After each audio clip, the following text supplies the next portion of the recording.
नमस्कार दोस्तों, news our में आपका स्वागत है। मैं हूं नाविका कुमार। नमस्कार, न्यूज की पाठशाला में आपका स्वागत है। मैं हूं सुशांत सिन्हा। बहुत से लोग, I just want to say this, many of you might be shocked thinking how you have tuned in to Pathshala programming when Times Now is the channel that is on. Well, let me tell you, ladies and gentlemen, it's a simulcast. Times Now Navbharat is doing a simulcast this evening because today is a big day for Times Network. It is a day of redemption for Times Network and our team, which has been villainized as an anti-Dalit by a very vindictive political party by the turn of events that we've seen over the last 4 or 5 days. Well, this party hasn't been tough enough to field questions on accountability and morality, but it has been hiding behind the walls of privilege and the curtains of opulence. So much so that they didn't blink an eyelid when they arrested in false charges 3 of our own people. Bhavna, who's going to join us tonight, and also our video journalist Mrityunjay, as well as our driver Parminder. All of them picked up, put behind bars on completely frivolous charges, unsubstantiated charges. And we'll tell you what the court said on that. But Sushant, कैसा रहा ये जिस तरह से एक opulence, एक शीश महल से जो हम पर पत्थर मारे गए? देश ने देखा है नाविका जी, और देश आज वो सच भी देखेगा जिसका सबको इंतजार था। देश ने ऑपरेशन शीश महल के जरिए अरविंद केजरीवाल जी के 45 करोड़ के बंगले का सच देखा। देश ने इस सच को दबाने के लिए किस तरह से हमारी रिपोर्टर भावना, कैमरामैन मृत्युंजय और ड्राइवर परमिंदर पर केस किए गए, उन्हें जेल में डाला गया, ये देखा। कोर्ट ने कैसे आज सच का साथ देते हुए तीनों को अंतरिम जमानत दे दी और गंभीर टिप्पणियां की, ये देखा। लेकिन आज देश पहली बार भावना की जुबानी सुनेगा कि जब यह सब कुछ हो रहा था बीते 4 से 5 दिन में, उस वक्त भावना के साथ क्या हुआ, उसने क्या क्या सहा है, क्या क्या झेला है। आज देश पहली बार सुनेगा भावना की जुबानी। बिल्कुल। और I want to tell you viewers tonight that for the last 5 days it's been a nightmare for Team Navbharat especially. Not only have we battled injustice, intimidation and tons of ignominy based on falsehoods, but the crew members who have had to spend time in jail, especially our cameraman, our video journalist Mrityunjay, against whom there was no charge at all. A charge of argument? No charge, not even rash driving, which was on the driver. The SC/ST Act wrongly put on Bhavna, but on the video journalist, nothing at all. Yet, he spent 4 nights in jail at a time when his own son has been in hospital. अदालत में आज पंजाब की सरकार मान रही है कि इन दोनों को तो जेल भेजा ही नहीं जाना चाहिए था, वो गैर जरूरी था। खैर, कोर्ट ने क्या टिप्पणियां की इस पर हम आएंगे, लेकिन अब हम देश से मिलवाने जा रहे हैं भावना को, जो कि बीते 4-5 दिन से हर मां, हर बहन, हर बेटी की जुबान पर भावना का नाम है। हर घर में भावना की चर्चा है और देश भावना के साथ खड़ा रहा है। भावना, आपका बहुत स्वागत है। और आपने बहुत हिम्मत दिखाई, बहुत मजबूती से आप इस लड़ाई को लड़ी हैं। आप इस देश की हर महिला की आवाज रही हैं, हर नागरिक की आवाज रही हैं। आपके लिए बहुत मुश्किल वक्त रहा होगा ये 4-5 दिन। मैं सबसे पहले देशवासियों को, हर एक जन को जिन्होंने इस सबसे जिंदगी के सबसे मुश्किल घड़ी में मेरा साथ दिया, मैं हाथ जोड़कर उनसे धन्यवाद करना चाहती हूं। चाहे वो कहीं पर हो, देश के किसी भी कोने में बैठे हो, इस वक्त मुझे सुन रहे हो, जो आगे बढ़कर मेरे लिए आए और उन्होंने कहा कि ये गलत हो रहा है, उन सभी को बहुत बहुत शुक्रिया। ये मेरी जिंदगी का सबसे मुश्किल, और मैंने तो कभी सबसे बुरे सपने में भी नहीं सोचा होगा कि मैं जेल के अंदर जाऊंगी। और मेरे लिए बहुत मुश्किल था, लेकिन उससे ज्यादा मुश्किल था कि मेरे साथ 2 और लोग थे। एक रिपोर्टर के ऊपर जिम्मेदारी होती है कि वो अपने टीम मेंबर्स को साथ लेकर चले, और मैं भी लेकर चल रही थी। मेरे साथ मेरे कैमरा पर्सन थे जिनकी स्थिति बहुत खराब थी, क्योंकि उनके जो बेटे थे उनका ब्रेन ट्यूमर का ऑपरेशन मैक्स अस्पताल में चल रहा था और हम लुधियाना पहुंचे, हमें काम करके वापस आना था। हम निकल रहे थे, घर को लौट रहे थे, बहुत खुश थे कि अब रात में घर पहुंचेंगे, खाएंगे, सोएंगे, संडे का दिन होगा।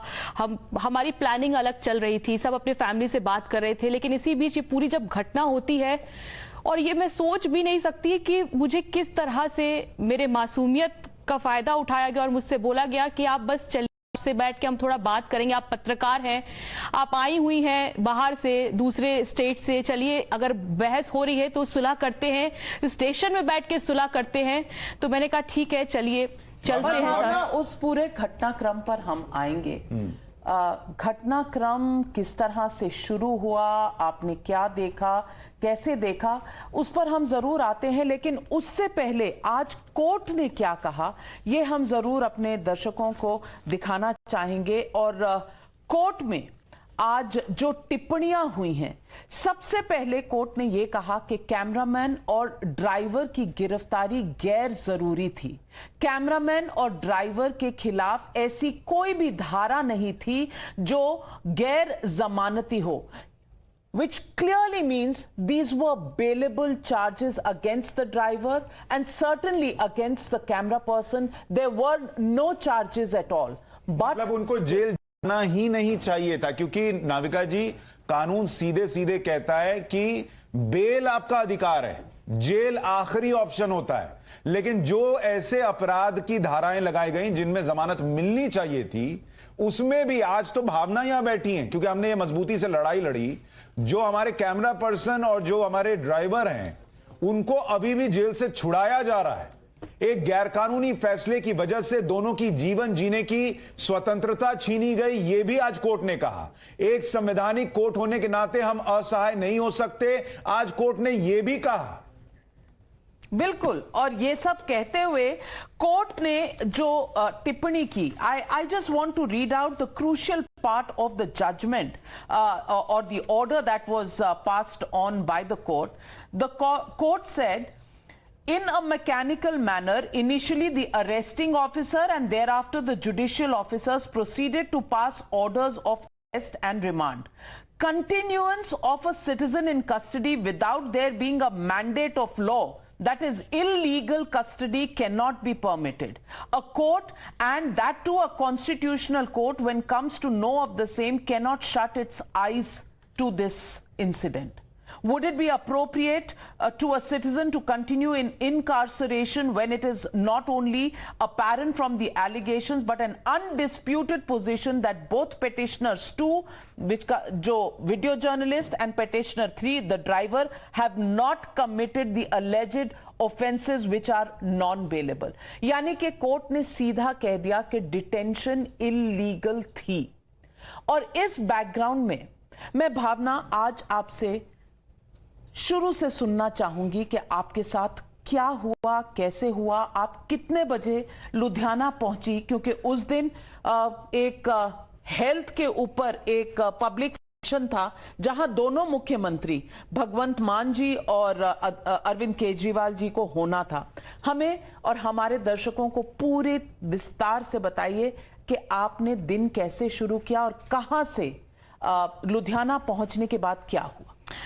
सुबह 6 बजे नाविका जी हम दिल्ली से लुधियाना के लिए रवाना हुए। हमें पता था कि मोहल्ला क्लिनिक का इनॉग्रेशन होना है, कवरेज होगी, खुद मुख्यमंत्री आ रहे हैं, अरविंद केजरीवाल और भगवंत मान भी होंगे। हम लगभग 12 बजे के करीब लुधियाना पहुंचे। मैंने अपने कुछ मित्रों से भी बात की इस दौरान फोन पर। मैंने उनसे पूछा भी कि कार्यक्रम स्थल कहां पर है, क्या होगा। जो हमारे पास लोकेशन है हम वहां पहुंचे। हम करीब 12 बजे लुधियाना पहुंचे। हमने उस लोकेशन पे देखा कि वहां पे बहुत सिक्योरिटी थी, बहुत सारे बैरिगेटिंग भी लगे थे, क्योंकि मुख्यमंत्री दो मुख्यमंत्री थे अलग अलग राज्यों के, तो उस हिसाब से सिक्योरिटी भी बहुत ज्यादा थी। हम वहां पहुंचे, हमने सोचा चलिए मोहल्ला क्लिनिक खुल रहा है तो हम एक वॉक थ्रू, जो हम जनरली एक रिपोर्टर किसी स्पॉट पे पहुंचते हैं विजुअल्स दिखा के एक वॉक थ्रू कर देते हैं। तो जब मैं एंट्री कर रही थी तो वहां पर एक लिस्ट लिए हुए एक आदमी खड़े थे। उन्होंने बोला कि आपका नाम और ना ही आपके चैनल का नाम यहां पर मौजूद नहीं है।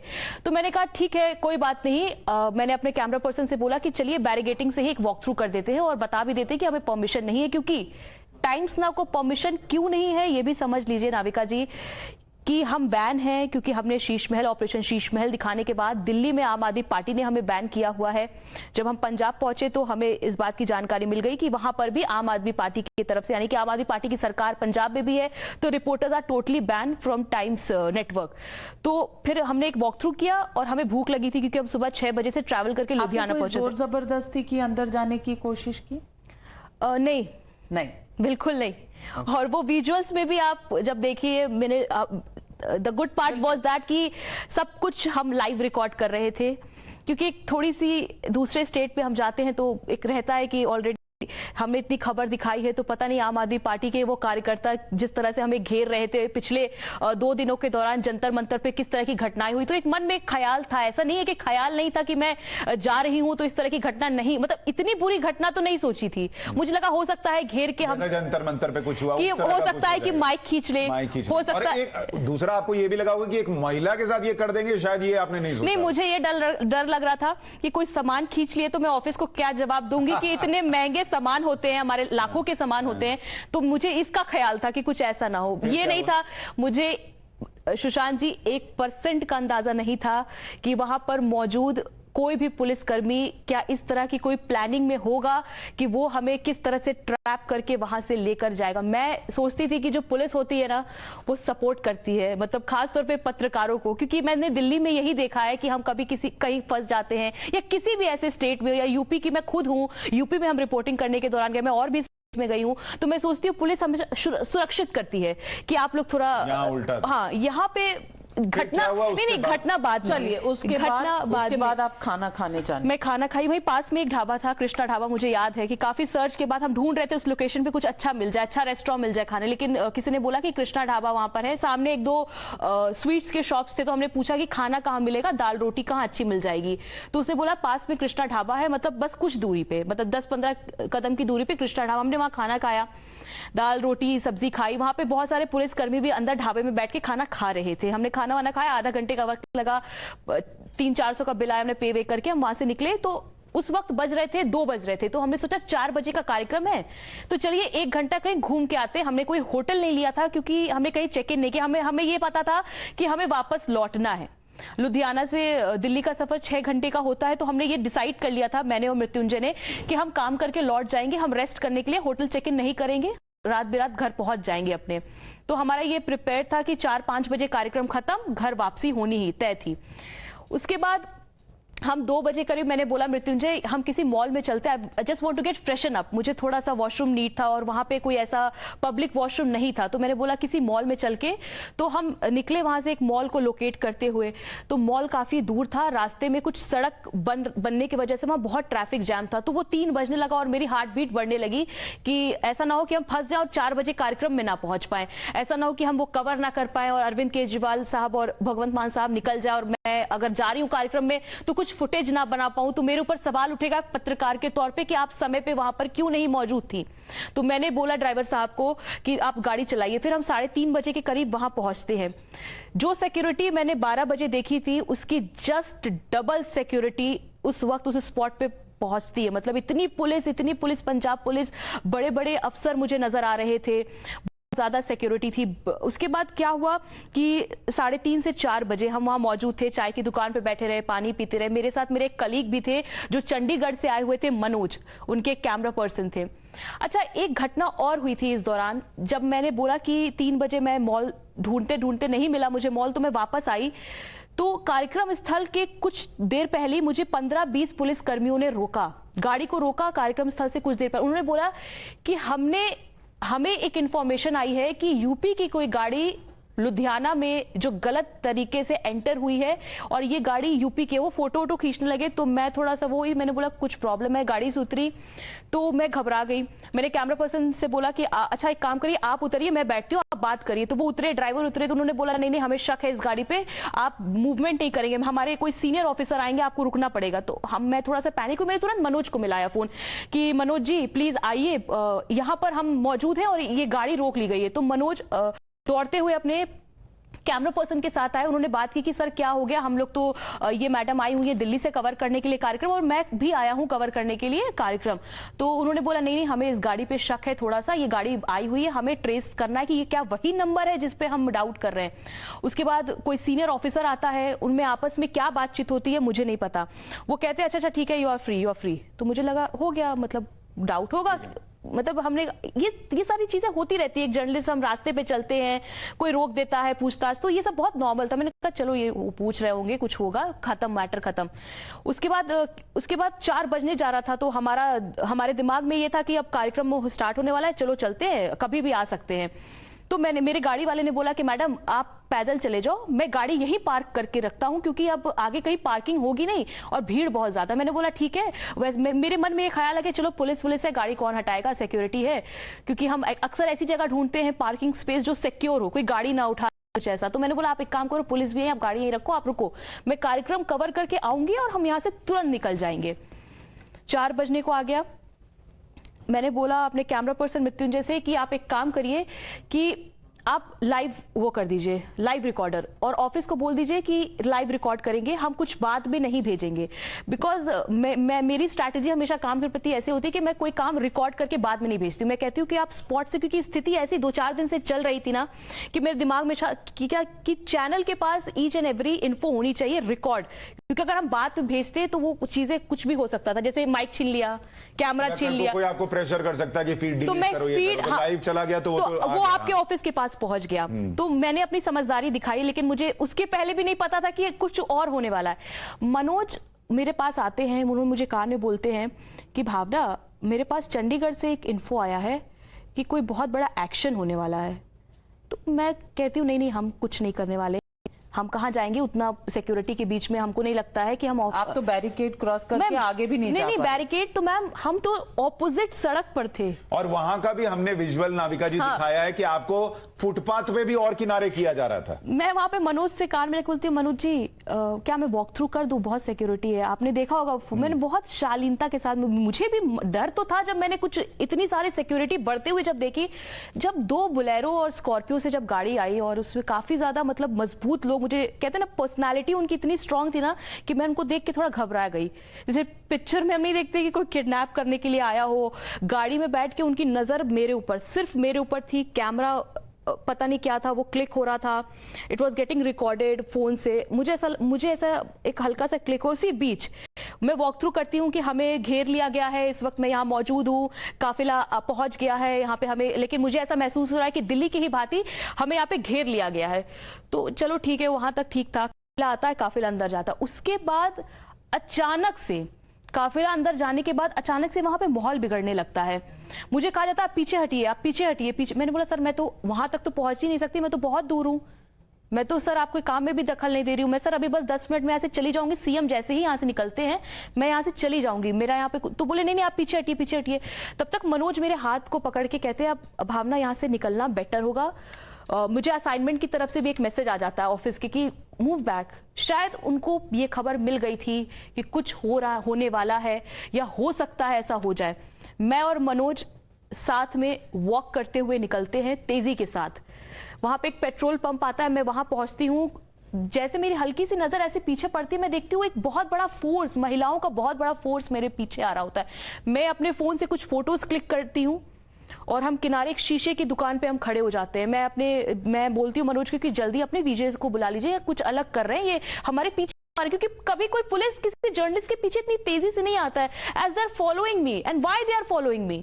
उस टाइम मुझे थोड़ी सी कहते हैं ना, एक मेरे को चिंता हो रही थी, मैं परेशान होने लगी। मैंने बोला जल्दी बोलो कैमरामैन को वापस आए और गाड़ी वाले को फोन करे। मैं गाड़ी जहां खड़ा करके जाती हूं वहां पे गाड़ी मौजूद नहीं होती है। एक मुझे टेंशन वहां बढ़ गई कि गाड़ी क्यों नहीं है। फिर कैमरा पर्सन फोन करते परविंदर को, जो मेरे ड्राइवर थे, कि भाई कहाँ हो। उसने बोला कि गाड़ी हटवा दी गई है साहब, हम आ रहे हैं, मोड़ के काम करिए, आप आगे आ जाइए। हम बोले हम आगे नहीं आ सकते, आप प्लीज गाड़ी लेके आइए, हमें मूव करना है, हम दिल्ली वापस जा रहे हैं। वो गाड़ी लेके आते हैं दूर दूर तक, हर चौराहे पे जहां मैं इधर उधर जहां नजर मेरी बढ़ी है, पुलिस पता नहीं अचानक से क्यों कार्यक्रम स्थल से ज्यादा सिक्योरिटी उस रोड पे क्यों बढ़ी, मुझे नहीं समझ में आ रहा था। मैं गाड़ी पे खड़ी थी, मेरे कुछ दुकानदार थे, बहुत सारे वहां पे स्ट्रिंगर भी मौजूद थे, कुछ पत्रकार मौजूद थे, उनको अचानक से हटाया जाता, आप हटिए हटिए, आप हटिए, आप लोग हटिए। मैं गाड़ी में मनोज से, गाड़ी के नीचे खड़े हुए मनोज से बात ही कर रही हूँ। मनोज बोल रहे हैं कि अब निकलना होगा हमें, और कुछ इनपुट आ रहे हैं कि सिक्योरिटी नहीं है, अब निकलना होगा, भावना आप निकलिए। इसी बीच अचानक से पता नहीं क्या होता है, मनोज अपना सामान सेटल डाउन करते हैं, क्योंकि इतना इक्विपमेंट्स हमारे पास होते हैं, कैमरा होता है, लाइव व्यू होता है, माइक होता है, जिसे हमें पैक करके संभाल के, तो वो पीछे खोल के सारी सामान जो गाड़ी के पीछे की जगह उसमें सेटल डाउन कर रहे थे। और अचानक से क्या होता है, मुझे यहां तक नहीं मैंने देखा कि कोई मतलब ऐसे कोई ई रिक्शा आता है पीछे से, गाड़ी हल्की फुल्की सी मूव हो रही थी, गाड़ी तो चल ही नहीं रही थी कि जिस तरह के रैश ड्राइविंग की बात कर, रैश ड्राइविंग मार्केट प्लेस में, इतनी बड़ी सिक्योरिटी, इतनी बड़ी जनता के बीच में आप रैश ड्राइविंग, वो भी एक मार्केट प्लेस पे, आप कभी रैश ड्राइविंग कर नहीं सकते। और आप कह रहे हैं मनोज सामान रख रहे थे, तो चलती गाड़ी में तो नहीं रख रहे? मृत्युंजय सामान, Manoj was talking to me, we were just discussing, चलती गाड़ी में तो सामान नहीं रख रहे? बिल्कुल नहीं रख सकते। हम आपस में बात कर रहे थे कि मनोज क्या करना है, यहां से निकलते हैं और हम चंडीगढ़, क्या मतलब हम निकलने का, हम चाह रहे थे कि हम निकले, क्योंकि सिक्योरिटी जब आगे पीछे थी तो हम बहुत मतलब हमको लग रहा था कि कुछ ठीक नहीं मैम, क्योंकि मुझे ये जानकारी मिल गई थी कि कुछ एक्शन होने वाला है। ये किसने दी? स्ट्रिंगर ने बोला था ये बात आके, स्ट्रिंगर साहब जो थे, कुछ स्ट्रिंगर्स, मैं किसी का नाम नहीं लूंगी, वहां पे 2-3-4 स्ट्रिंगर्स थे, रिपोर्टर्स भी हो सकते हैं, मुझे नहीं पता। उन्होंने आके बोला कि यहाँ पर कुछ मैडम खड़ी हैं जो बड़े अफसर हैं, उन्होंने ये बोला है कि यहाँ पर पंजाब के जितने रिपोर्टर्स हैं उनको बोलो यहाँ से तुरंत चले जाएं, वरना सबको उठा लेंगे, सबको। तो यहाँ पर सब लोग निकल जाएं। मतलब ये जानकारी सिर्फ उनको दी गई थी जो पंजाब के थे रिपोर्टर्स, कि यहाँ पे जगह खाली करो। मतलब आप लोगों को एक अंदेशा हो गया था कि कुछ तो गड़बड़ है, लेकिन क्या है ये कोई सोच नहीं पा रहा। ये तो पता भी नहीं था कि वी आर गेटिंग अरेस्टेड। अब तो सही ड्रामा शुरू हुआ। वो गाड़ी आई, वो गाड़ी टकरा के, मतलब ये गाड़ी स्टार्ट होगी, because we were about to go away, तो गाड़ी स्टार्ट होगी। इट वॉज नॉट कि हम एकदम तेज जा रहे हैं और गाड़ी पीछे से, एक रैश ड्राइविंग क्या होती है कि तेज से जा रहे हैं और टकरा के मतलब एक्सीडेंट हो गया, कोई लहूलुहान वाली ऐसी कुछ स्थिति नहीं थी सर। वहां पे सीसीटीवी कैमरे लगे। I was shouting in the police station कि मुझे प्लीज सीसीटीवी कैमरे फुटेज आप, जब अभी ये तो बहुत आगे की घटना है, गाड़ी से एक ई रिक्शा टकराती, मुझे तो पता भी नहीं है गाड़ी रिक्शे पे कौन बैठा है, कितने सवारी हैं, बहुत सारे रिक्शे जा रहे थे अगल बगल से। तो अचानक से मैं सुनती हूँ कि ड्राइवर और किसी औरतों में बहुत कुछ बात हो रही होती है। वो जो औरतें थी वो बहुत पंजाबी में बहुत तेज चिल्ला रही थी, इतनी तेज चिल्ला रही थी कि मैं आपको बता भी नहीं सकती कि मैं अभी कैसे, मतलब अभी पूरा देश मुझे देख रहा है, मगर उस आवाज में चिल्लाऊं कि अरे क्या कर रही, मतलब वो पंजाबी में बोल रहे थे, इतनी उनकी लैंग्वेज मुझे समझ नहीं आ रही थी। तो मैंने बोला, मनोज ने बोला कि भावना कुछ प्लान है, भावना निकलो। मैंने मृत्युंजय को बोला, मृत्युंजय कैमरा टूटे चाहे फूटे आप गाड़ी में बैठो। मृत्युंजय आके गाड़ी बैठते, परमिंदर को मैं बोलती आप जल्दी स्टार्ट करो गाड़ी। आप इस दौरान गाड़ी में? मैं गाड़ी में खोल के मैं बैठ गई। मैंने मनोज को शीशा, मनोज ने मुझसे बोला भावना तुम चाहे तो यू कैन, मैं गाड़ी पीछे भेज रहा हूं, आप उतर जाओ आप। मैंने बोला कि नहीं मैं इसी निकलती हूँ, पता नहीं गाड़ी कितनी देर में आएगी, आप बोल रहे हो। तो मतलब वो पैनिक सिचुएशन होने लगी। अचानक से मैं देखती हूँ बहस, वो औरतें मतलब दे वर ट्राइंग टू प्रोवोक, ऐसा लग रहा था कि वो हमें प्रोवोक करें और हम उन्हें बोले कुछ कि भाई क्यों कर रहे हो यार, ये सब मत करो। मैंने यहां तक कि उन औरतों को बोला मैडम प्लीज चलिए आप ये सब मत करिए, हमें जाना है, निकलना है, कुछ नहीं हुआ कुछ नहीं हुआ था सर। वो मैं अगर ये दुपट्टा ऐसे ही एक सफेद दुपट्टा है, मान लीजिए सर ये सफेद दुपट्टा मैंने ऐसे हाथ में बांध लिया, मैंने बोला मेरा हाथ कुछ हो गया, ठीक है, मैं भी चाहूं तो मैं आई कैन ऑल्सो एक्टिंग कर लेंगे सब। औरतों ने देख रहा हूं आपको अभी भी वो याद कर, अभी तो आपने आगे स्थिति तो अब शुरुआत हो रही है सर। उस टाइम तक तो मैं पैनिक में थी कि मुझे मेरे दिमाग में बस ये था कि I have to leave this place किसी भी कॉस्ट पे। मैं और मृत्युंजय बोल रहे थे निकलना है, हमें निकलना होगा। घबराहट होने लगी अचानक से। मैं अगर उसको याद भी करती हूँ ना, वो 4:30-5 बजे का वक्त था। जो मौजूद कैमरा पर्सन थे, मैं अभी भी धन्यवाद करती हूँ उनका। वो स्ट्रिंगर जो वीडियो बना रहे थे, अगर वो वीडियो नहीं होता मेरे पास कुछ नहीं होता बताने को कि क्या हुआ।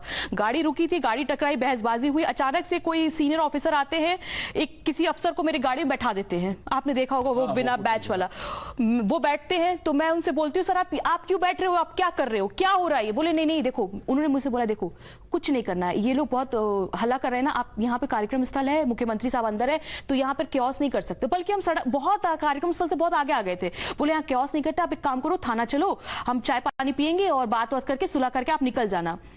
तो आई वॉज मतलब मैंने बहुत इनोसेंटली ऐसे रिएक्ट किया जैसे हमारे पुलिस किसी भी अफसर, हम दिल्ली में हैं, हम रिपोर्टर्स हैं, हमारा उठना बैठना चाय पानी खबरों को लेकर, मुझे लगा ये बहुत नॉर्मल है। They are giving me respect. Sorry, मेरा एक प्रश्न है यहाँ पर, ये सब घटनाक्रम जितना आप कह रही हैं कि आप पैनिक में आ गई, आपने कहा यहां से निकलना है और सारी चीजें, ऐसा लग रहा है 1-2 मिनट के अंदर हुआ। हाँ। आप जो आरोप आप पे लग रहा है कि आपने उनको जाति सूचक गालियां दी और कहा गाड़ी चढ़ा दो। सर ऐसा कैसे हो सकता है? हो ही नहीं सकता, बात ही नहीं हुई मेरी किसी से। और मैं क्यों, अरे कितना भी गिरा हुआ इंसान होगा मैम, वो कभी ये बात नहीं कहेगा किसी के ऊपर गाड़ी चढ़ा दो। कोई मर जाएगा तो मुझे डर नहीं अपनी जिंदगी का, और मैं किसी को गाली क्यों दूंगी? ऐसा कुछ हुआ ही नहीं है। आपको उनका नाम भी नहीं पता था? और वो ई रिक्शा है, वो कैसे लगी गाड़ी में? मैम वो पीछे से तेज स्पीड में आते हैं, वो तेज स्पीड में आए। गाड़ी तेज स्पीड में हो नहीं सकती। मैं बार बार ये कह रही हूं कि वो बहुत कंजस्टेड मार्केट था। तो आप खुद सोचिए, इनोवा कोई गाड़ी छोटी नहीं होती, बड़ी गाड़ी। अब रैश ड्राइविंग कैसे? गाड़ी तेज सिर्फ हाईवे पे चल सकती है, मार्केट प्लेस पे आप ई रिक्शा को तेज चला सकते हो, गाड़ी को नहीं सुशांत जी तेज चला सकते हो। ये अच्छा, एक और बात आपने मुझे कही थी, आपने कहा कि जब आप जा रहे थे वहां पे वॉक थ्रूज कर रहे थे, तो एक बोलेरो में से कुछ लोग, दो बोलेरो थी, दो बोलेरो, और उसमें से जो लोग निकले बड़े पर्सनालिटी वाले, वो सिक्योरिटी के लोग हैं? क्योंकि एक आध ऐसे लोग दिख रहे थे वीडियो में, blue T shirt white stripes, ये सिक्योरिटी टाइप के लोग? मैम दे वर पुलिस इन प्लेन क्लोथ्स। यस, क्योंकि उनकी पहचान मुझे, जब मैं पुलिस स्टेशन पहुंची शाम को, तो वो सारे चेहरे मुझे दिखने लगे। वो सारे जो सिविल्स में थे, लेडीज थी, वो सारे वहाँ मौजूद थे पुलिस स्टेशन में। अगले दिन वो सारे यूनिफॉर्म में भी मुझे दिखे जब मुझे कोर्ट ले जाया गया। बहुत शॉकिंग हो रहा था मेरे लिए। उसके बाद गाड़ी में जब एसएचओ कांड यहाँ, मतलब ये पूरी सिचुएशन, एसएचओ साहब बैठे तो उन्होंने बोला कि हम बस पूछताछ, और भी गाड़ी के शीशे नीचे थे, तो अफसर साहब बोल रहे थे कि आप चलिए मैडम, कुछ नहीं, वो बातचीत होगा और हम सब, आप निकल जाना, कोई दिक्कत। मैंने बोला चलो ठीक है, चलो चलते हैं। वहां से आपकी गाड़ी मूव होती है। एसएचओ साहब से मैं कहती हूँ सर आप मेल हो और दिस इज नॉट गुड, और वीडियोस बन रहे हैं सर, आप गाड़ी से उतर जाइए, क्योंकि आप मुझे कहीं के जा रहे हो ना, तो वो एक गलत इंपैक्ट डालेगा। मुझे नहीं पता था मैं अरेस्ट हूं या कुछ भी। मैंने बोला कि सर आप मेरी गाड़ी में बैठ के मुझे को कहां लेके जा रहे हो? I was shouting. तो बोले, अब मैंने उनको ये बोला कि आप किसी फीमेल कांस्टेबल या किसी इंस्पेक्टर जो फीमेल हो उनको बैठाओ। तो वो खुद डर गए। ये जैसे मैंने ये बात बोली तो वो डर गए। हम आधे रास्ते गए उनके साथ, तो वो उतर के उन्होंने फोन ऑन किया किसी ऑफिसर को कि सर प्लीज सर प्लीज किसी लेडी को भेजिए।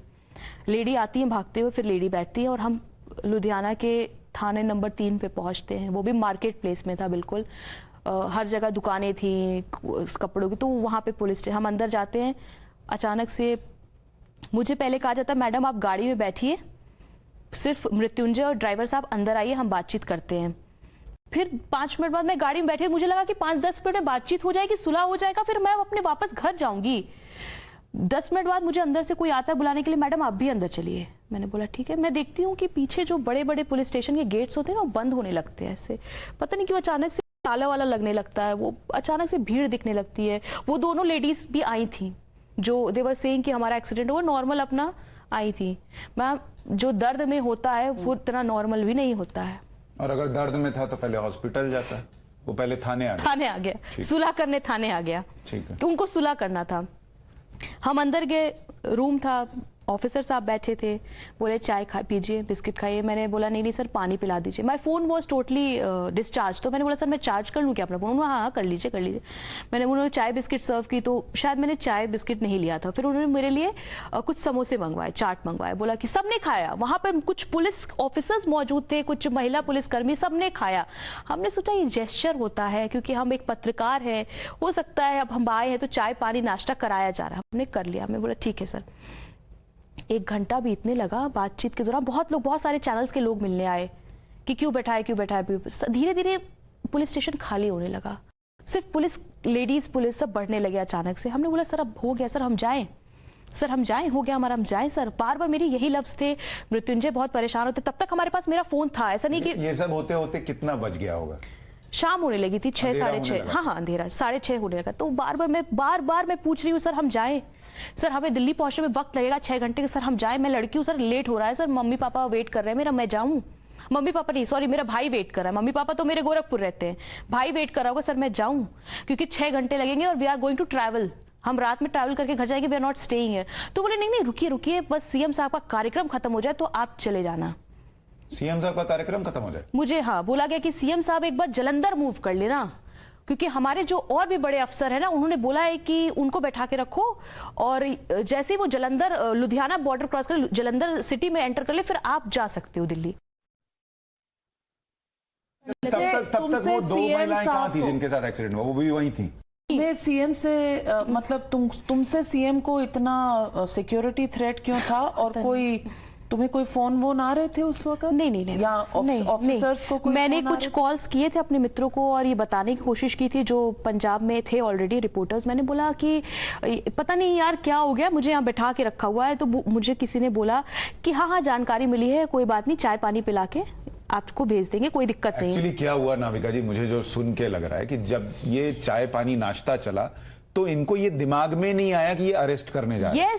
इनको लगा होगा कि चीजें, इनके डिफेंसेस लो किए गए कि सब कुछ सामान्य है, आप पैनिक ना क्रिएट करें तब तक जब तक बहुत रात ना हो जाए, शायद कोई लीगल उस वक्त ऑप्शन ना रहे। और दर्शकों को ये याद रहना चाहिए, जो भावना बता रही है कि शाम हो चुकी थी, 6 साढ़े 6 हो चुके थे। किसी भी महिला को अगर आप थाने में बैठा कर रख रहे हैं तो नियम है कि आप अंधेरा होने के बाद ऐसा नहीं। मैंने ये चीज बोली क्योंकि हम जर्नलिस्ट हैं, पढ़े लिखे होते हैं और इन चीजों के बारे में हमें जानकारी होती है, नियम कानून। मैंने उनको बोला सर अंधेरा होने जा रहा है, आप ऐसे बैठा नहीं सकते, इट्स इलीगल। बार बार मैं कह रही हूँ इट्स इलीगल, आप मुझे जाने दीजिए, घर जाने दीजिए। बोले नहीं। मैंने ये भी बोला कि सर अगर आपको इतना डाउट है सर तो आप एक काम करिए, आप एक फोर्स मेरे साथ भेज दीजिए और जैसे हम हरियाणा बॉर्डर में एंटर करेंगे आप वापस, हम तो दिल्ली जाएंगे सर। ये अगर इतना डाउट है तो हमारी फ्लाइट करा दीजिए, अब घर चले जाए अपने। आपने क्यों? नहीं, इतना डाउट क्या है? कोई टेररिस्ट थोड़ी बैठे थे कि छोड़ देते और आप जाके सीएम के काफिले में। टेररिस्ट तो वहां रह सकते हैं 2-4 महीने। मुझे बिल्कुल नहीं पता था कि अरेस्ट जैसे, तो एक बात बताओ, मुझे तो ये थॉट नहीं था कि ये अरेस्ट डिटेन ऐसे कुछ नहीं था। मुझे लगा ये सिर्फ नॉर्मल जैसे। अच्छा, वो जो 2 महिलाएं थी, मैम एक छोटा सा प्रश्न, वो जो 2 महिलाएं थी जिन्होंने कहा बहुत चोट लग गई, बहुत चोट लग गई, अचानक से गायब हो गई, जिसका मामला अभी तक कोर्ट में मामला ये चल रहा है कि भाई आपने उनको जाति सूचक गाली दे दी, एक्सीडेंट हो गया, ये वो फलाना ढिमकाना, वो लोग उस दौरान वहां बैठी रही, उनका ये नहीं था कि एफआईआर लिखिए। मैं पुलिस स्टेशन में ऐसे टहल रही थी। हाँ, जैसे उस टाइम तक मुझे परमिशन था कि मतलब यार फ्री, थाना बंद था। मैंने अचानक से देखा वो लेडीज जो है वो वहां पे मौजूद पुलिस वालों से बड़ा फ्रेंडली तरीके से बात कर रही थी, हंस के, कंधे पे हाथ रखा हुआ था। मुझे एकदम से वो हुआ, एक टेंशन हूं। मैंने जिन्होंने कंप्लेंट दर्ज कराई, जो एक्सीडेंट में जिन्हें लग गई, जिन्हें आपने जाति सूचक, ये आरोप है हाँ। वो पुलिस वालों के। मैम अगर तो ऐसे कंधा रख के देवर, मुझे लगा कि ऐसे तो या तो दोस्त या बेटा या माँ का ही रिलेशन हो सकता है, या ऐसा हो सकता है कि आप बहुत फ्रेंडली हो उन पुलिस वालों से। और ये वही पुलिस वाले थे जिनका बार बार आप फुटेज दिखा रहे थे। तो मैं एकदम शॉक हो गई, मेरे हाथ पैर और ठंडे होने लगे। मतलब 6:30 भी नहीं बज रहा होगा मैम, वो रोशनी हल्का सा जब वो डिम होने लगता लाइट, तो मैंने ऑफिस से फोन किया। शायद वो लास्ट कॉल थी मेरे ऑफिस को, क्योंकि उसके बाद तो फोन भी छीना जा रहा था, छीन लिया गया था। मैंने ऑफिस को बोला, मेरे असाइनमेंट हेड उत्कर्ष जी को मैंने बोला कि सर यहाँ पे मामला बहुत गड़बड़ है, हमें लग रहा है कुछ हो रहा है, ट्रैप हो चुके हैं, हमको ऐसा लग रहा है क्योंकि यहाँ पे कुछ हो रहा है, वी आर इन डेंजर। आप प्लीज मनोज से बोलिए कि कुछ फुटेज जो है उनके कैमरे में वो निकलवाएं, हम कुछ गड़बड़ हो रहा है सर। तो वो बोले क्या गड़बड़ हो रहा है, मेरी बात कराओ।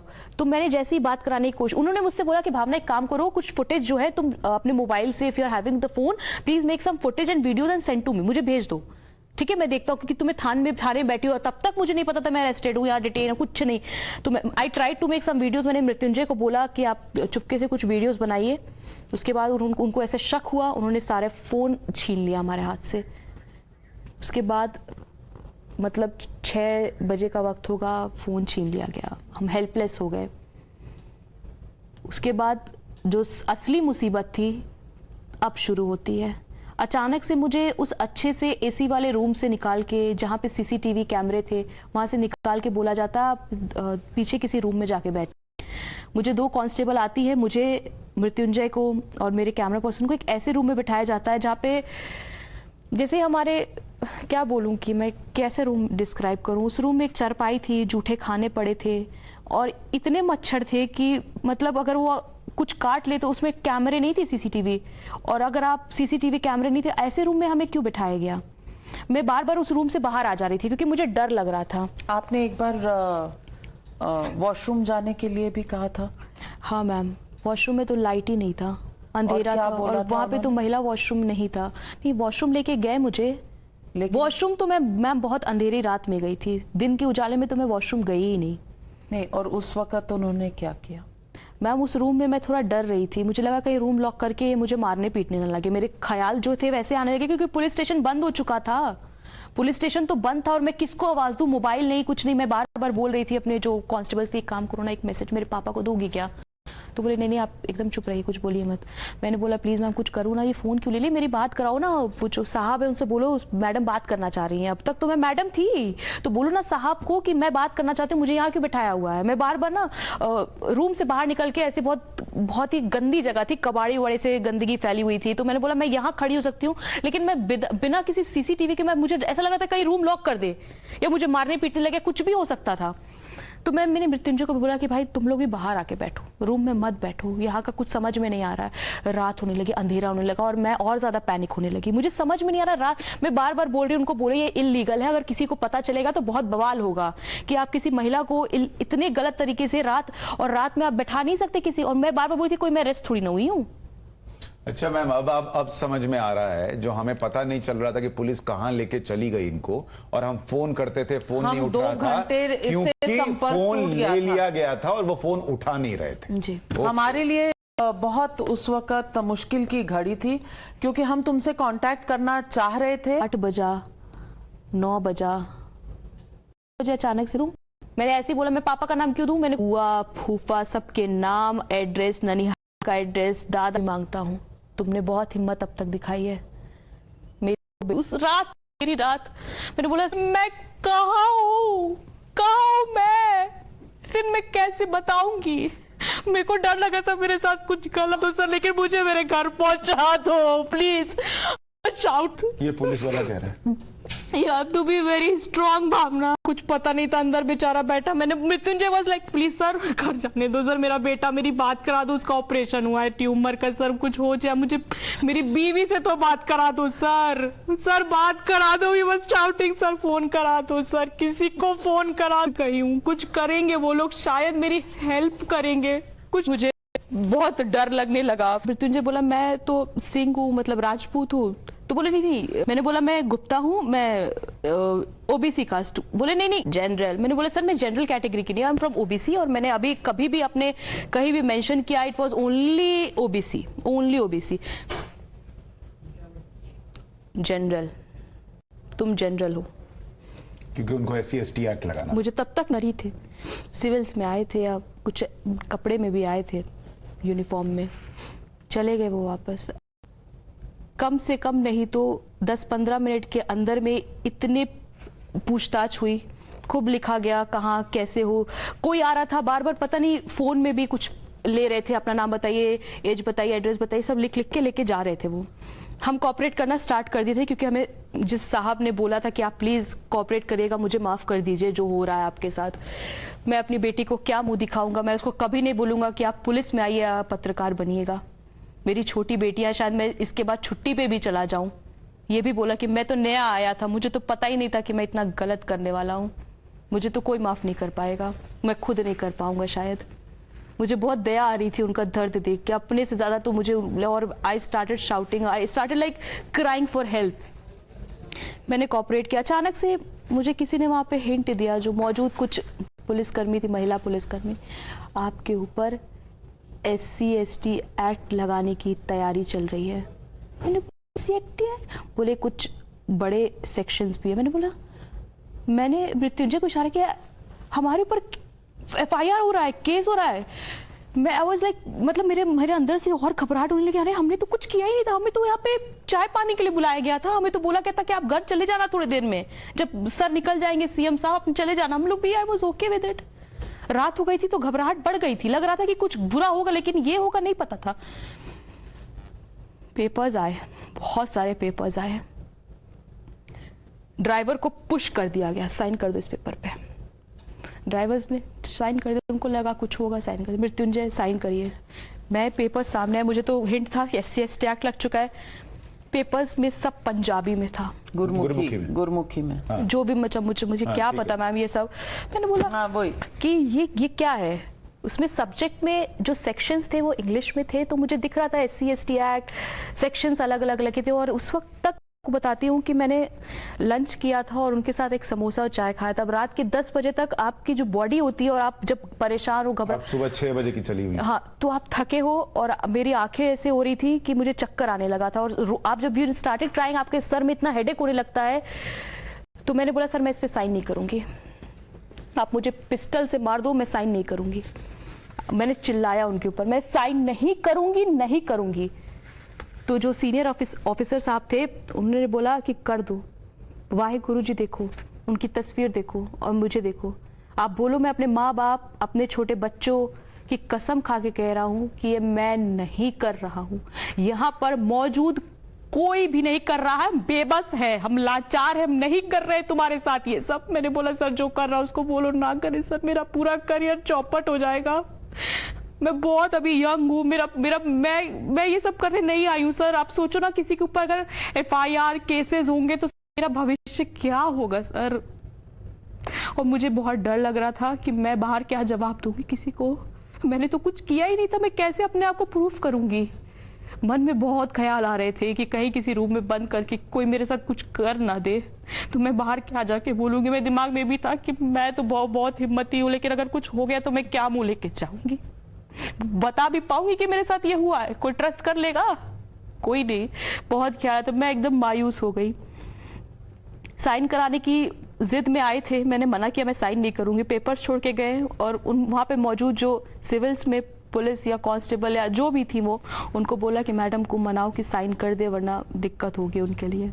उन्होंने बोला, उन्होंने समझाया साइन कर दीजिए भावना, प्लीज साइन कर दीजिए वरना आप निकल नहीं पाएंगे, ये तो समझ लीजिए आप।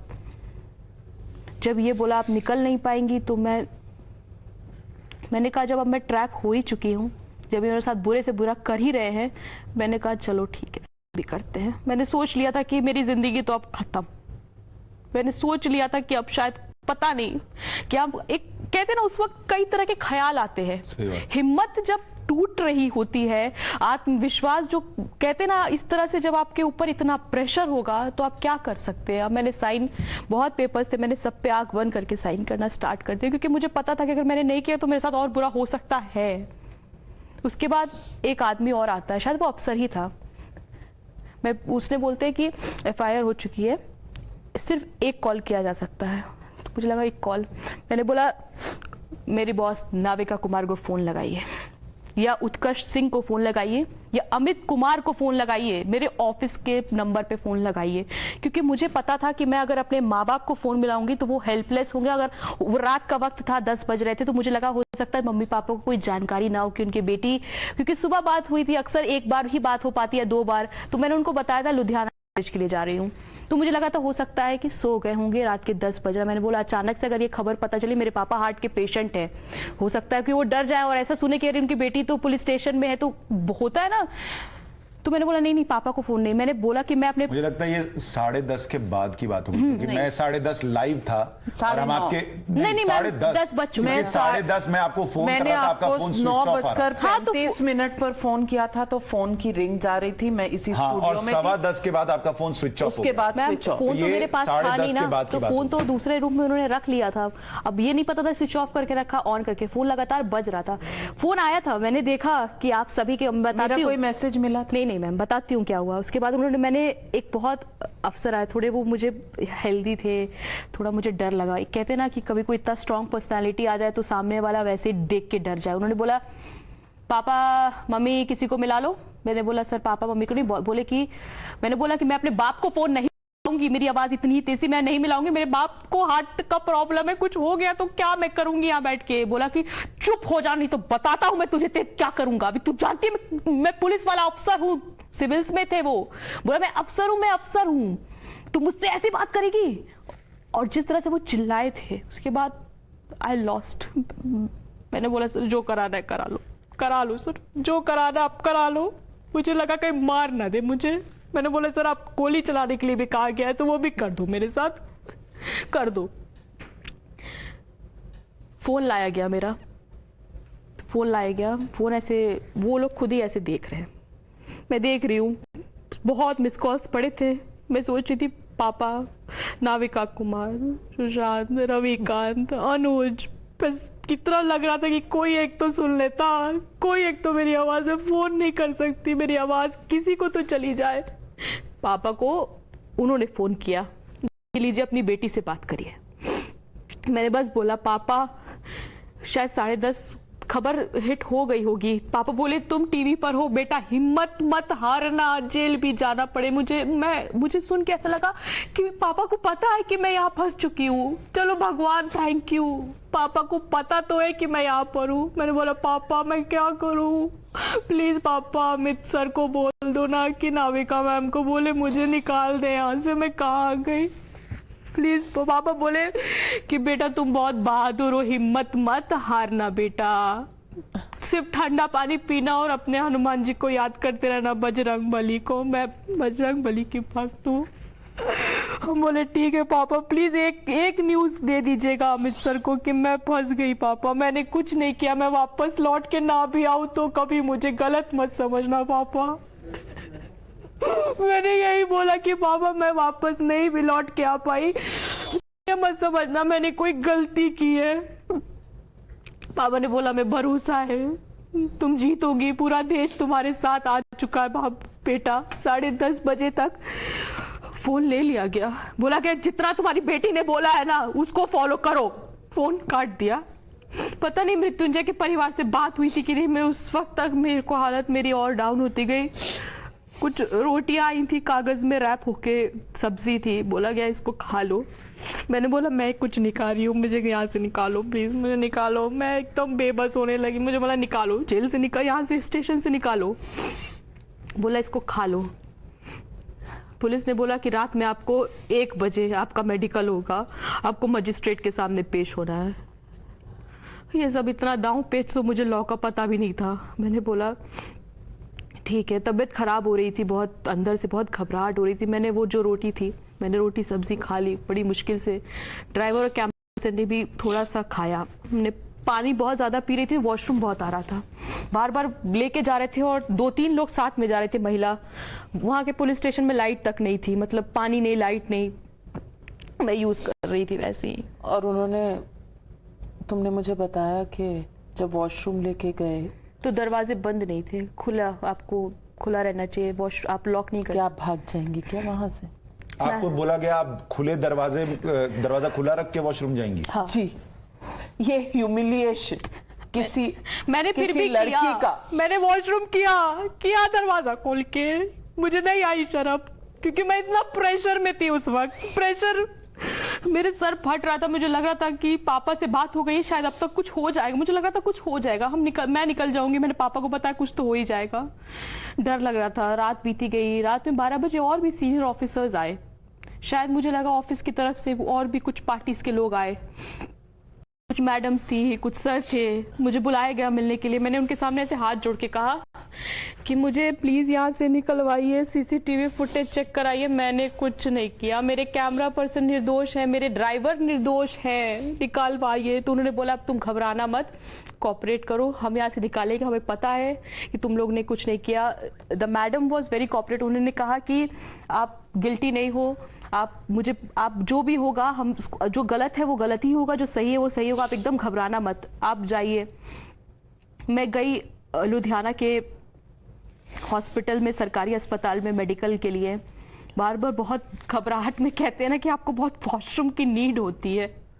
मैंने कुछ डेड बॉडी देख ली थी ऐसे, तो अंदर से और भी डर। इस तरह की घटनाएं रात में 1-2 बजे हुए किसी के साथ ना हो ईश्वर, मैं अभी भी कहती हूँ किसी लड़की के साथ ना हो। मेरी हिम्मत तो उस वक्त तक मुझे एक वॉशरूम में भेजा गया, वहां पे वॉशरूम में बहुत ब्लड, जैसे ब्लड में रैप्ड कपड़े, ब्लड बह रहा है वॉशरूम में, बहुत डस्टबिन, मुझे अभी भी मुझे ऐसा मतलब अंदर से लग रहा वॉमिटिंग हो रहा था। मैंने फिर भी वहां वॉशरूम किया क्योंकि भाग कहीं जा नहीं सकती थी मैं। कोई कहते हैं ना कि हम लोग सोचते हैं कि अच्छे वॉशरूम यूज करें, ये वो, बहुत गंदा था सब, मतलब वॉशरूम तो मैं इमेजिन भी नहीं कर सकती। ठीक है, ओके फाइन, मैंने फिर भी मजबूती दिखाई क्योंकि वो मेरी नीड थी। मैंने उसको, चलो हो गया, मैं आई, मेरे टेस्ट हुए, मेरे बारे में पूछा गया प्रॉब्लम्स, तो मैंने बताया कि हाँ मुझे ये दिक्कत है और चोट वोट के बारे में पूछा, ठीक है हो गया। उसके बाद हम निकलते हैं, गाड़ी में बैठते हैं, सीधे हम जाते हैं मजिस्ट्रेट के घर पे। एक कॉलोनी थी, नहीं पता कौन सी थी। मेडिकल के बाद रात में करीब 2 बजे के आसपास। हाँ 2 बज गए थे, 2 बज गए थे। एक अच्छी सी कॉलोनी थी लुधियाना में, अब नाम नहीं याद है। गाड़ी में बैठ के लेके गए हमको, मजिस्ट्रेट मैडम आई, रोड पे आ गई, रोड के बीच में, घर के भी अंदर नहीं, बीच सड़क पर मजिस्ट्रेट मैडम उतरी, मुझे पुलिस वाले लेकर गए वहां पे, मजिस्ट्रेट के सामने खड़ा किया। उन्होंने पूछा कि भावना आपका नाम है? मैंने बोला जी मैडम, मैं एक पत्रकार हूँ और बड़े चैनल में नौकरी करती हूँ, यहाँ पे सिर्फ आई थी रिपोर्टिंग के लिए मैम, लेकिन जो हो रहा है गलत हो रहा है, प्लीज देखिए मैम। तो उन्होंने बोला क्या हुआ था? मैंने बोला मैडम मैं तो गाड़ी में थी भी नहीं, और गाड़ी में पता नहीं ऐसा कह रहा है टकरा गई, रैश मतलब कि, और मेरे ऊपर SC ST एक्ट लगाया, बल्कि मेरी तो उन महिलाओं से एक बात भी नहीं हुई, मैं तो उनको जानती नहीं, तो बात कहां से करूंगी और बात क्यों करूंगी मैं? मेरी तो उनसे, कहते हैं ना कि जब बात आप तब करते हो जब आपका खुद आमना सामना होता है। ना मैं गाड़ी चला रही हूँ, ना मैं गाड़ी में बैठी हूँ, गाड़ी में तो तब बैठी जब आप लोग के बीच नोकझोंक हो चुकी है, या जो भी बात आप चिल्ला रहे हो, लेडीज वो शाउटिंग, तब मैंने कहा चलो ठीक है। मजिस्ट्रेट ने बोला ठीक है जाइए, उन्होंने बस बोला जाइए। मैं जैसे मूव कर रही थी, उन्होंने बोला यार तुमने किस आधार पे गिरफ्तारी कर ली है? अचानक से ना पुलिस वालों को बोला, हाँ फटकार लगाने लगी, किस आधार पे गिरफ्तारी हुई है, ये गलत है तुम लोग ने, तुम्हें पता है तुम लोग ने क्या किया है? वो एक आवाज होती है ना, आप जब मूव करते हो, मैं थोड़ा स्लो हो गई, वो बोल रही है कि किस आधार पे गिरफ्तारी हुई है? तो पुलिस वालों ने कहा मैडम थोड़ा डाउट था, यूपी बिहार के हैं। मैंने कहा ठीक है, मुझे तब तक लेके वापस आके गाड़ी में बैठा दिया गया। अब तो मेरे समझ में नहीं आ रहा है क्या हो रहा है।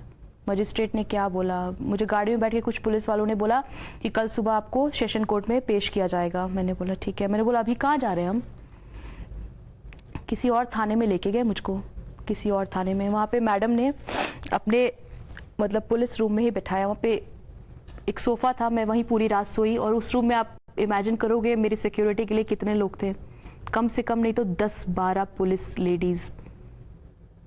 मैं बस एक सोफे पे मतलब अपना लेटी। Oh my God. मैं नाविका जी, मैं चाहता हूं इन बातों को सुने और आप देखिए कि सच दिखाने के बदले उस पर चैनल पर दबाव बनाने की वजह से एक महिला के साथ क्या क्या हुआ है, ताकि वो मेंटली टॉर्चर महसूस करे और वो दर्द चैनल में ट्रांसफर हो ताकि वो खबर रुक जाए।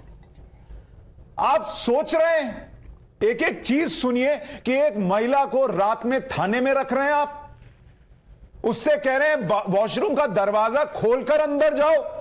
टेररिस्ट है क्या वो? कहां भाग जाती वो? और व्यवहार, मैं शॉक्ड हूं कि कोई इस तरह से लड़की के साथ कर सकता है, और किसी के शब्द नहीं है मेरे पास। किसी के साथ भी आप ऐसा कर सकते हैं? एक आप स्टोरी रुकवाने के लिए, एक लड़की, एक कैमरामैन, एक ड्राइवर, जिस कैमरामैन का कोई रोल नहीं था, उसको आप ऐसे रखा।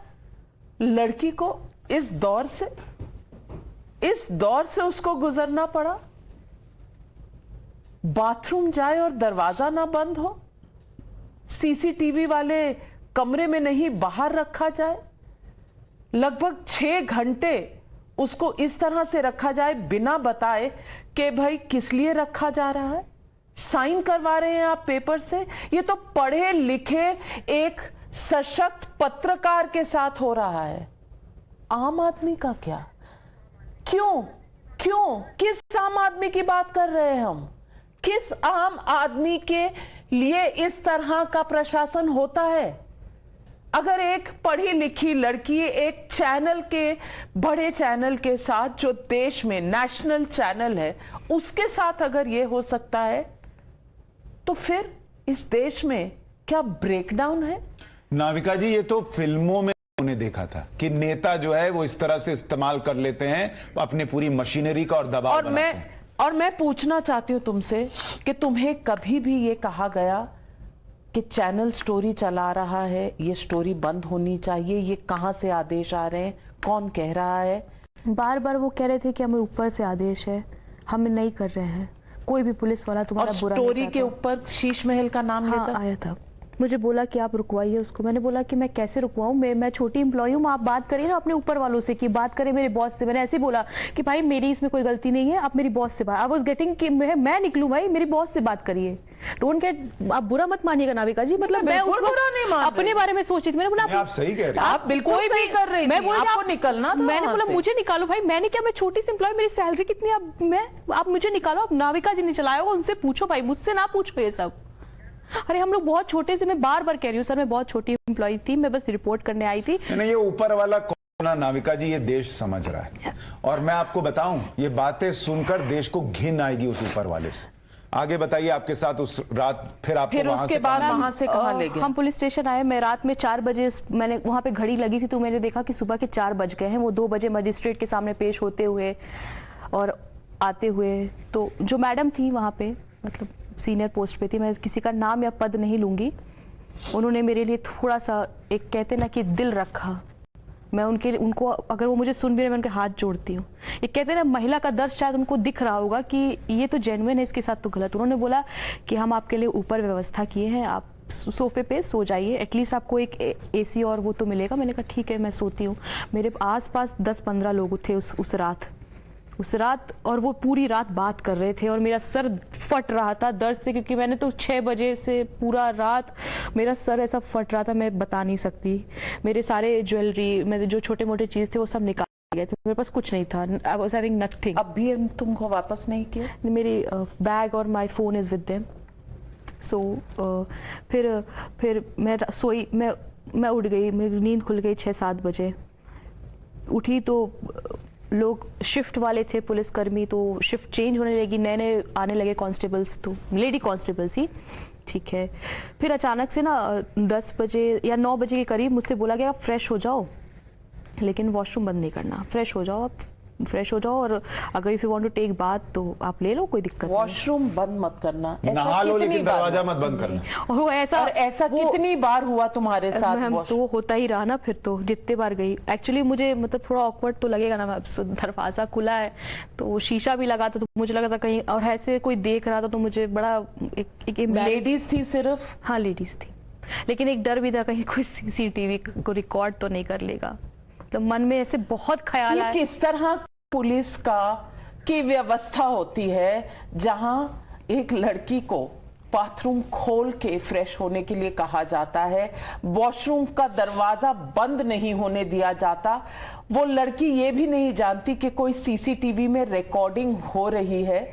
एक लड़की के साथ इस तरह क्या ये जो पुलिस में है, ये जो ऊपर वाले हैं, इनका परिवार, इनकी बेटियां नहीं है क्या?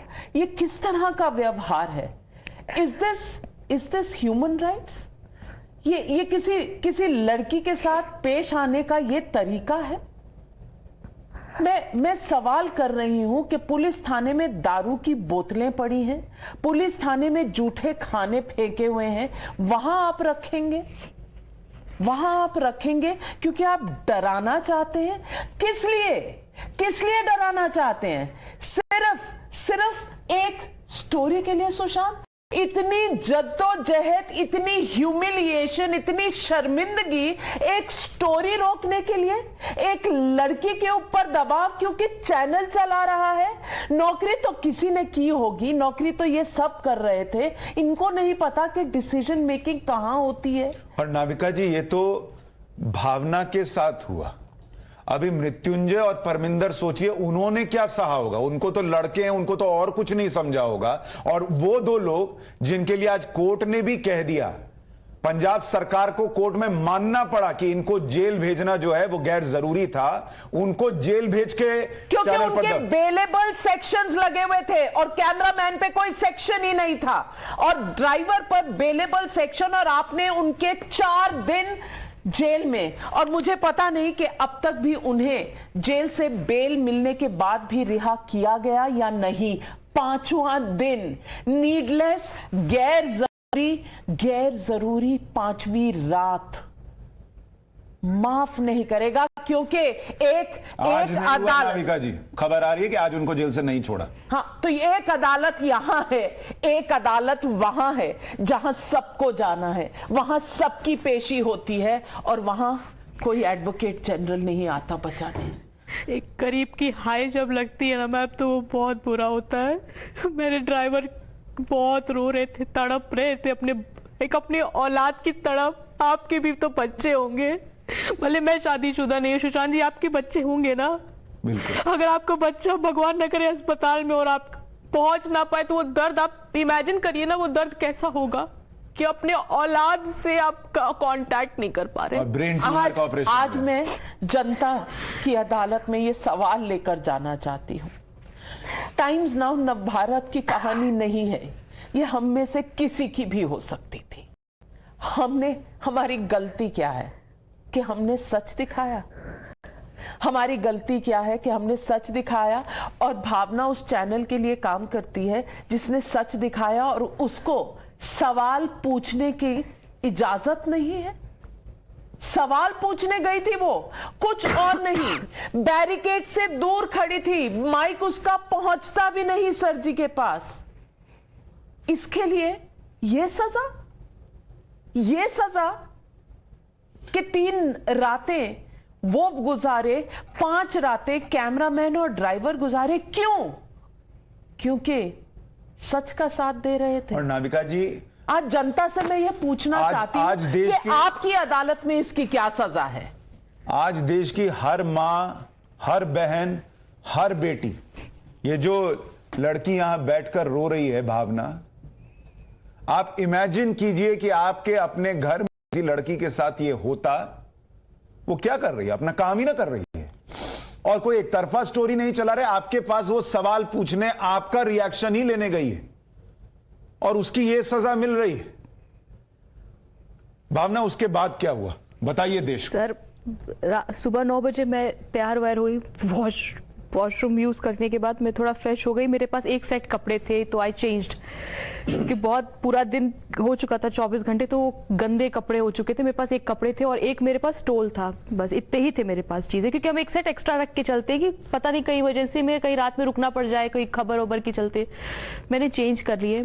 कुछ मेडिकल के लिए कोई डॉक्टर्स आए, तो ना जब वो डॉक्टर्स आए ना, अचानक से मेरे को ऐसे घबराहट हो गई दिमाग में। तो ऐसे ही बहुत ख्याल रात भर चल रहे थे, रात भर तो मैं सोई नहीं।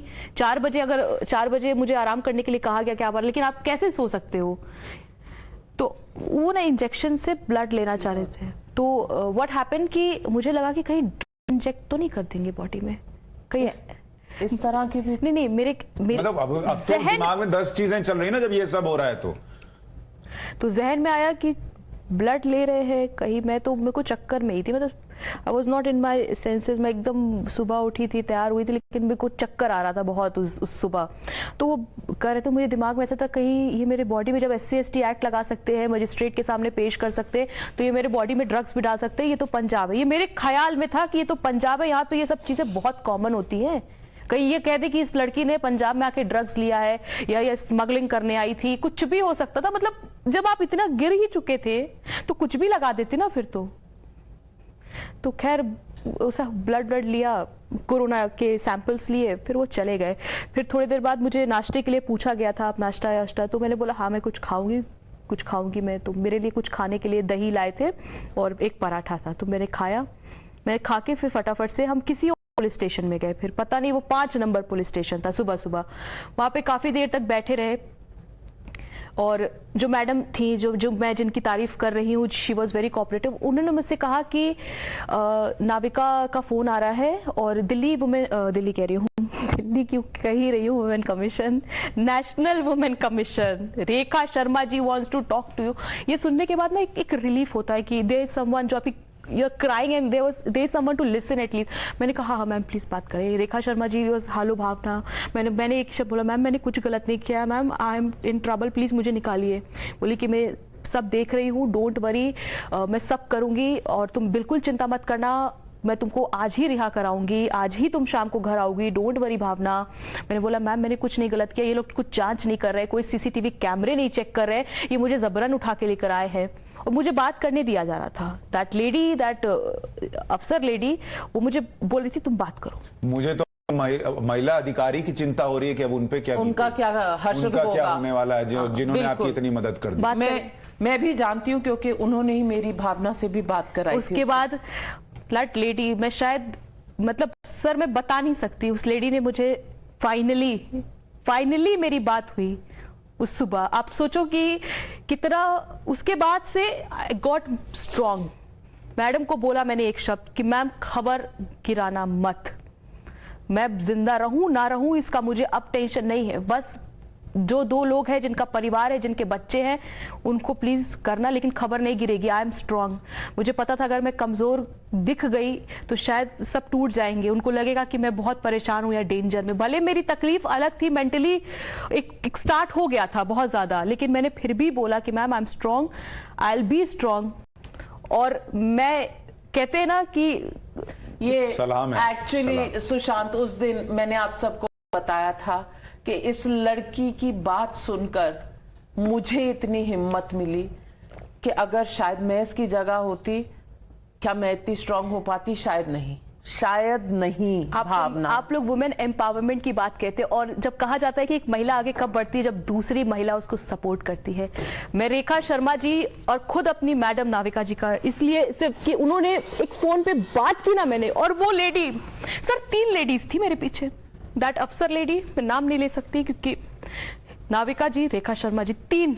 आप सोचिए ना, ये ईश्वर ही तो कर सकता है. नहीं, आपकी गलतफहमी है, 3 नहीं, इस देश की करोड़ों महिलाएं उस दौरान और इसमें मैं इतना जरूर कहूंगी कि करोड़ों महिलाएं नहीं, इस देश के बहुत से पिता, बहुत से भाई, सही बात, बहुत से लोग थे.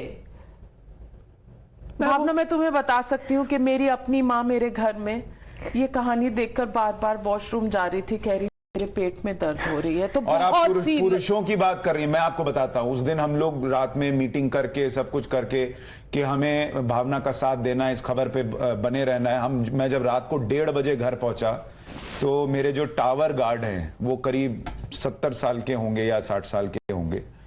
उन्होंने मुझसे पूछा सर उस बेटी का क्या हुआ, तो मैंने कहा उसको अरेस्ट कर लिया है. उन्होंने पता है क्या बोला, बहुत नीच लोग हैं. ये उनके शब्द हैं. इस देश का हर आदमी आपके साथ था भावना, और वो देख रहा था कि कौन सच्चा है और कौन झूठा है, और आज वो साबित हुआ है. उसके आगे क्या हुआ? उसके आगे सबसे बात करा दी गई. एक अफसर थे, वो बहुत अच्छे थे, उनकी तो कहानी क्या बोलूं. उन्होंने मुझे पैसे भी दिए जेल जाने से पहले कि बेटा अंदर तो आप कुछ लेके जा नहीं सकते, तो ये पैसे रख लो, शायद तुम पता नहीं कुछ खा पाओ ना, कुछ मिले तो बिस्किट ब्रेड कुछ ले लेना अंदर. ठीक है सर. वो तो जेल जाने से पहले घटना थी. वो दोनों लोग थे, में बस हम तीनों थे और मैडम और सर थे. उन्होंने हमसे बात कराई, आपसे बात कराई, मुझे अपने घर पे बात कराई, रेखा शर्मा जी से बात कराई. तब तक मेरे एक मित्र आ चुके थे दिल्ली से मुझसे मिलने के लिए. वो बाहर वेट कर रहे थे, तो मैंने बोला कि मैम उनसे तो मिलवा दीजिए, काफी परेशान होंगे. एक बार मिलवाई तो मैंने बोला सबसे मिलवाएंगे. उन्होंने मुझे एक कॉफी पिलाई, काफी कहते हैं ना एक अच्छी कॉफी, तो थोड़ा सुकून मिला. उसके बाद मुझको मजबूती मिली. तब तक मुझे ये सब नहीं पता था कि मैं और फिर जेल और जेल में मैम बाकी हम कोर्ट गए. जब कोर्ट पहुंचे तो मैंने देखा कि 500 पुलिसकर्मी, ये मतलब आप सोचो ना कि हम लोग, मैं रिपोर्टर, आप भी रिपोर्टर. अतीक अहमद तो नहीं थी तुम? वैसे अतीक अहमद के पास तो सिक्योरिटी मैंने बोला इतनी सिक्योरिटी, माय गॉड. पूरा उस वक्त कोर्ट रूम वहां का सिर्फ पुलिस पुलिस पुलिस पुलिस. हमको लगता है उस वक्त जितने अधिकारी होंगे ना सब, मैम सब उस दिन आ गए थे. हम लोग गए, पेशी हुई, मैंने अपनी बात रखी जज के सामने. मैंने उनसे कहा कि सर मेरे को डेथ थ्रेट हो सकता है, अगर आप मुझे जेल भेज रहे हो तो प्लीज़ मुझे कहीं ठीक जगह आप करवा दीजिए सर, नहीं तो मैं कुछ हो गया चाहे मुझे, मतलब मैंने बोला भी कि मान लीजिए ये सब जेल वेल की चीज़ें हम सुनते हैं महिलाओं के साथ बहुत गलत भी हो जाता है, तो मैंने बोला सर प्लीज़ आप देखिएगा इस विषय पे, और हमने कुछ नहीं किया, आप प्लीज़ जाँच करवाइए। बाकी FIR कॉपी नहीं थी सर, उस पर लेके जज ने उनको बोला कि FIR कॉपी तो है ही नहीं, आपने तो कुछ दिया ही नहीं। इस पर काफ़ी देर बहस भी हुई, फिर हम काफ़ी देर तक ब्रेक लेते रहे, 1-2 घंटा चलता रहा ये सब मैटर। उसके बाद उन्होंने 14 दिन की कस्टडी दे दी। हम 1 घंटा तक वहां मौजूद थे कोर्ट के अंदर, हम किसी रूम में बैठे थे, बातचीत हुई, मेरे मित्र भी आए हुए थे, मेरी उनसे बात हुई। तो मैं उस टाइम मैंने फोन बोला, मैंने ट्विटर खोल दो ना प्लीज 2 मिनट के लिए, आपसे बात हुई, मैंने वो ट्विटर खोल दो ना प्लीज। मैं ट्विटर पे देखा कि ये पूरा देश मुझे सपोर्ट कर रहा है, ये क्या है, भावना। मैंने कहा यार क्या हो गया, तो एवरीवन वाज लाइक अरे तुम तो पॉपुलर हो गई, तुमको तो फेमस हो गई, तुम्हें तो खुश होना चाहिए। तो मैंने उनके सामने से हाथ जोड़ के बोला सर ऐसा फेमस नहीं होना है, ऐसा ये तो मैं सोचा है, मैं तो अपनी बहुत सादी जिंदगी चाहती हूँ, मैं तो बस कम कमाना चाहती थी, खुश और घूमना चाहती थी और अपने परिवार के साथ रही, बस इतना ही था। ऐसा फेमस होके क्या होगा सर। भावना बहुत मुश्किल घड़ी थी, मैं मानती हूं, बहुत हमने भी सोचा, दुविधा में थे, लेकिन जब तुम्हारी आवाज सुनी, तुम्हारे साथ जो कुछ हुआ, जिसने भी किया सही नहीं किया, बल्कि मैं ये कहूंगी कि हमें लड़ने की शक्ति शायद और दे दी। अगर यही समझ आता है तो यही सही। अगर आप एक लड़की को महफूज नहीं रख सकते, एक लड़की पर इस तरह का झूठा चार्ज लगा सकते हैं, 2 पत्रकारों पर यह जुल्म ढा सकते हैं, उन्हें 5 दिन हिरासत में रख सकते हैं जब उन्होंने कोई गलती ही ना की हो, और एक ड्राइवर मजलूम क्योंकि वो गरीब है, एक चैनल के लिए काम कर रहा है। अगर यही आपका हौसला है तो फिर आज आपने हमारी हौसला अफजाई की है। You have encouraged us because this gives us all the will power to take this challenge head on. Sheesh Mahal, if this is the punishment for Sheesh Mahal, we are ready for more. We are ready for more because now we know how low this can go. नहीं नाविका जी, और आज भावना ने जो सच बताया वो सुनने के बाद इस देश को भी तय करना है कि क्या इस देश में सिस्टम का दुरुपयोग करके पत्रकारों को डराने, पत्रकारों को रोकने का प्रयास करने वालों से सवाल पूछा जाएगा या नहीं। क्या यह सवाल पूछने की जिम्मेदारी सिर्फ हम पत्रकारों की है, किसी नाविका कुमार, किसी सुशांत सिन्हा, किसी भावना की है? क्या यह दिल्ली के लोगों, क्या यह इस देश के लोगों का फर्ज नहीं है कि वो खड़े हों, वो सवाल पूछें कि क्या आम लोगों के प्रतिनिधि के पास इतनी ताकत आ गई, उनका अहंकार इतना बढ़ गया कि आज वो देश में ये सब करके आराम से चुपचाप रह जाएंगे? उनको लगता है वो उनकी जवाबदेही किसी के प्रति नहीं है। आपने शीश महल पर जवाब नहीं दिया, समझ में आता है, लेकिन आज भावना ने जो एक एक बात बताई है, क्या उस पर जवाब बनता है या नहीं बनता है? और आप जवाब दें ना दें, आज हम आपसे आंखें मिलाकर कह रहे हैं कि आप हमारा हौसला नहीं तोड़ पाए। इस चैनल में तमाम लड़कियां जो हैं वो सब भावना है, आज मैं भी भावना हूं, और हम सब इस ऑपरेशन शीश महल की बात करिए या दूसरे मुद्दों की बात कीजिए, वो उठाते रहेंगे। और भावना, ये कार्यक्रम खत्म करने के पहले मैं आपको खड़े होकर सैल्यूट करना चाहता हूं, क्योंकि अगर आपने ये हिम्मत न दिखाई होती तो आज हम इस जगह पर नहीं होते। नाविका जी, मुझे लगता है हमें सैल्यूट करना चाहिए भावना की हिम्मत को। सैल्यूट। देश नमन कर रहा है आपको। तुमने मुझे दी है भावना कि मैं आज तुम्हारी स्टूडेंट हूं, मैं तुमसे सीखूंगी कि हिम्मत से आंख ऊंची कैसे रखनी है, सिर ऊंचा कैसे रखना है। और आज I promise you dear viewers, दर्शकों, मैं आपसे प्रॉमिस करती हूं, ना भावना की कहानी खत्म हुई है, ना ऑपरेशन शीश महल। हम लेकर आएंगे एक और पार्ट भावना की कहानी का, और एक और पार्ट शीश महल का। हम झुकेंगे नहीं, हम डरेंगे नहीं, हम पीछे भी हटेंगे नहीं, हम चलते रहेंगे, सच दिखाते रहेंगे। Truth is our mission and it will always remain so. Thank you very much for joining us on the News Hour and on बहुत बहुत धन्यवाद पाठशाला में जुड़ने के लिए। नमस्कार।